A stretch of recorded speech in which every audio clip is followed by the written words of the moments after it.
such wonderful events. I now request Chief Secretary Madam to enter the audience. Thank you very much. I hope I'm audible. Yes. All right. So first of all, let me welcome the Director of LBSNA and his entire team to Mysore. And we're so happy that you have initiated this very innovative and probably need of the hour based program, training program or an interaction program for the district collectors to strategically find out what are the realistic training needs for the probationers when they are with them under the district attachment. And I was very happy to hear the different presentations of different collectors on various issues that have been raised. I apologize for not being able to make it, though I was very keen to come and personally interact. But some crisis appeared in the morning itself and CM asked me to do city visits and I had to skip this program. But I do look forward to other series of programs which ATI and LBSNA look forward to collaborate. Coming to this important issue of how do we ensure that the training of our young IS officers, officer trainees or probationers, it actually helps in two ways. One, we have to build the image of the service through the younger generation, the new recruits. And secondly, it should serve the purpose as per the constitutional obligation. Now, when I ask most people, and I'm talking after 36 years of service, I'm really sorry that people do not give that respect and regard to the service and the service officers today. Either their expectations are higher or we are not meeting them. This is an insightful discussion that we need to have both inside and outside. What are their expectations today? They expect that we are open to listening to the grievances of the people or the issues raised by the people. And this is something which we have to start right from the initiation in the service. Now, district training is the time when the probationer starts interacting and networking and connecting to people. Till Mussoorie time, it is only classroom, not much of interaction. But here you are in the field. Are you able to connect to the people? Are you able to listen to them?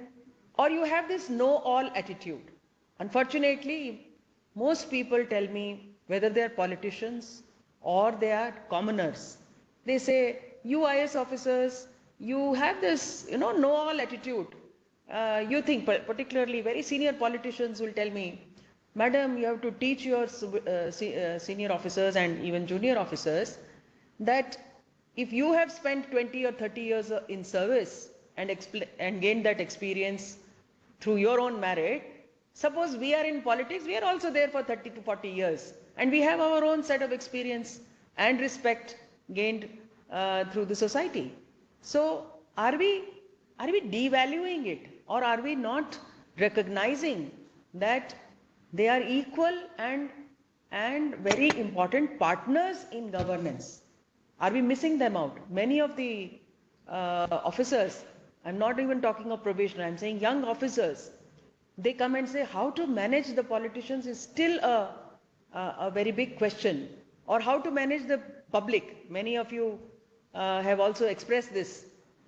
People are today very, very sometimes violent also, and sometimes very aggressive when we are not able to address their issues. Sometimes it is in our hands, sometimes it is not in our hands.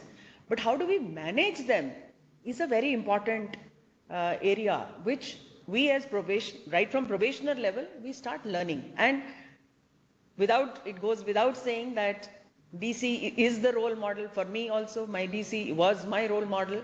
But then I evolved as I added my own experiences. Therefore, the first thing for the DCs would be that what you want your probationer to be, your model conduct has to be the same. You cannot, it's like parents for their children, that I want you to be like this, but I will do this. So that cannot happen. That is one part. So while you are training the probationers, you are also in that model code of conduct. You have to be at your best. That's first thing. Secondly, a lot of discussion happened on this independent charge. I think, when we go as probationers, even I recollect, there's an identity crisis. You become just a shadow of the chief, the deputy commissioner or the CEO, whosoever you are attached with, particularly the deputy commissioner. You really don't have an identity of yourself, and many people don't understand what is this IS trainee officer. So giving an independent charge gives them one feel that yes, I have an identity which society recognizes. But as rightly pointed out by the director, LBSNA, that this is not to fill up our gap of human resource constraint. That's not the idea. It is for the probationer to feel that responsibility. And also a platform where he or she starts interacting with different sets of people, not just politicians, not just media, not just common people, but starts developing his or her own perception of issues as they interact. So depending upon their inclination, I think they should take some charge, and then also it will end up with some sort of satisfaction at the end of the year if they have gone into the depth of that department or that assignment issues, come out with some business process re-engineering and said, all right, suppose now we are attached with a revenue inspector or a tahsildar or a ZP person. At the end of the assignment, did we come out with the analysis, the deeper analysis that the issue in administration or governance can be better if we bring in these process changes or these technology changes, whatever it is. These days, our probationers are very, very technology savvy, and they are able to. I have learned a lot from my probationers. So that is another aspect where very practical business process reengineering solutions should come out from our probationers when they are given these assignments, whether for study purpose or for independent charge purpose. The third important thing is that, are we learning from our subordinates? Now again, I today, if I feel that if I have understood what revenue laws are, I have not learned from what I had in the law classes in Mussoorie, but I learned from the tahsildar, the one who was, whose charge I handled for a month or 2 months or whatever, and he guided me, this section, that section, this is the interpretation, these are the laws. Lot is to be learned from the so-called subordinate officers who have the experience. So again, that attitude of learning. So after all, we all come to service because we have this attitude of gaining more and more knowledge. And finally, I would say that this daily diary, I'm sure even today that practice is being maintained. The daily diary, has it actually made you feel that yes, you have evolved over a period of 7, 8, 9, whatever months exercise that we have, should be analyzed. It's not just for the purpose of, accounting. Today I did this, today I did that. No. Have I evolved? Am I now better in these aspects? Yes, language I would have improved. In laws area or some other areas, I would have improved.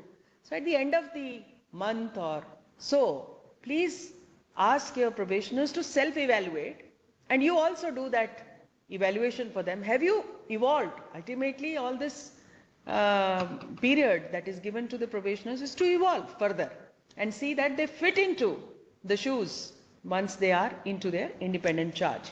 So there are I would say the process of learning is lifelong, and the attitude for openness to hear. Many people don't even hear. That quality has to be developed right from beginning. This some sort of arrogance that I have joined the premier service and therefore I'm the all and be all and end all. That I don't know. It is something which, as a value of the service, we keep saying it's a service. We are the public servants and not rulers. We still feel that many of us still carry that colonial,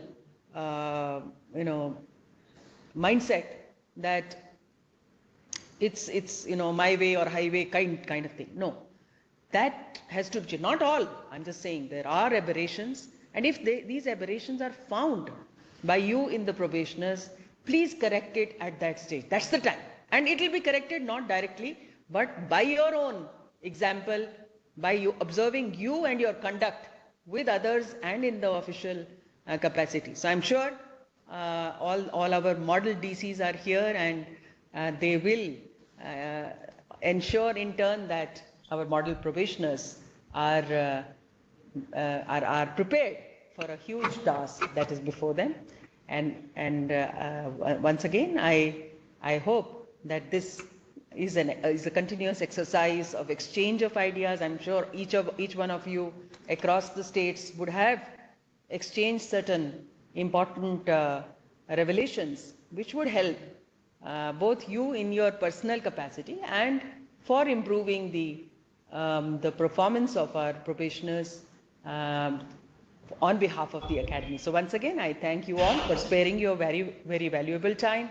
I hope you're enjoying the environs of Mysore ATI and do take a feel of the Dasara festivities, which our Deputy Commissioner Mysore will certainly facilitate. I hope you have a memorable stay and we continue this partnership. Thank you.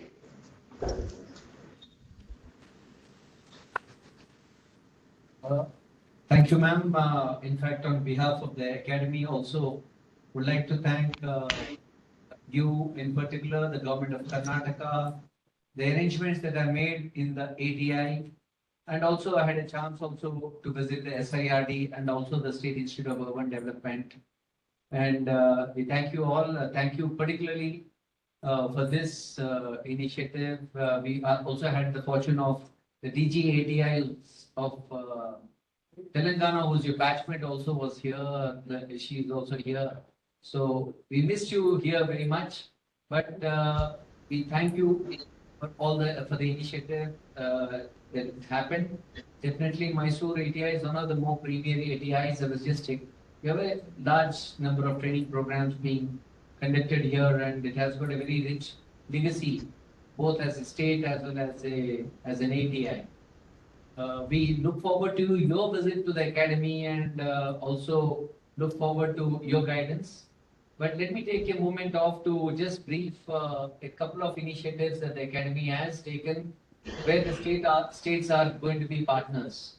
Number one is that apart from the mid-career training programs, which earlier we used to conduct once a year, Eugenia, my colleague, she also worked with the government of Karnataka for a while. And we are conducting the mid-career training programs twice a year almost, so as to ensure that every officer actually comes and participates in this mid-career training program. The general feeling is that, as you have mentioned, that there is a no-all attitude across till actually you actually come and flavor the training programs. People who came to the mid-career training programs, some of them reluctantly have expressed very clearly that they had a totally different experience having gone to that. So that they have gone back as better officers and better perspectives. So that is one side of it.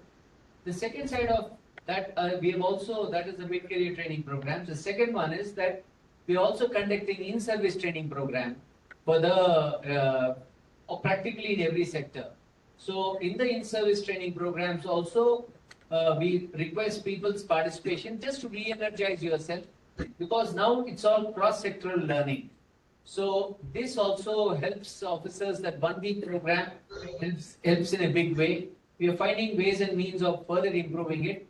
And I'm glad to mention that it's the subscription to that is increasing and it cuts across all services. In fact, on infrastructure, it is as much as we are important as the railways or as the civil aviation. So the mutual learnings are becoming very, very critical in this, in these. We soon, very soon, we'll also look at digital modules also, but smaller capsules, because field level officers find it extremely difficult to squeeze out that bit of time, but unless they are able to delegate adequately. So that is one thing which we also would like to take it forward. And we, from the faculty side, also are visiting the probationers. Last year, we touched upon the probationers on a one-to-one basis, 120 of the 180. So hopefully this time we should be able to cover most of them. And because the training, we are training them for a lifetime. So that is one area where we want the support, and we do get good perspectives that, and with these kind of initiatives, we hope that the DMs will take forward the message and be the real guides across. And lastly, I would like to once again thank the ATI in this place, your team of your joint directors and the deputy directors and others who made this workshop possible. And to you in particular for actually for giving the encouragement and giving the nod to come over here, and also to you for nominating the DMs of Karnataka and 100% in this regard, as well as to other states which have participated: Andhra Pradesh, Telangana, Tamil Nadu, Maharashtra, and we have representatives also from Goa as well. Kerala had already covered, we had covered in the earlier versions. So we do look forward to your further interface, and we also look forward closely to work with the ATIs.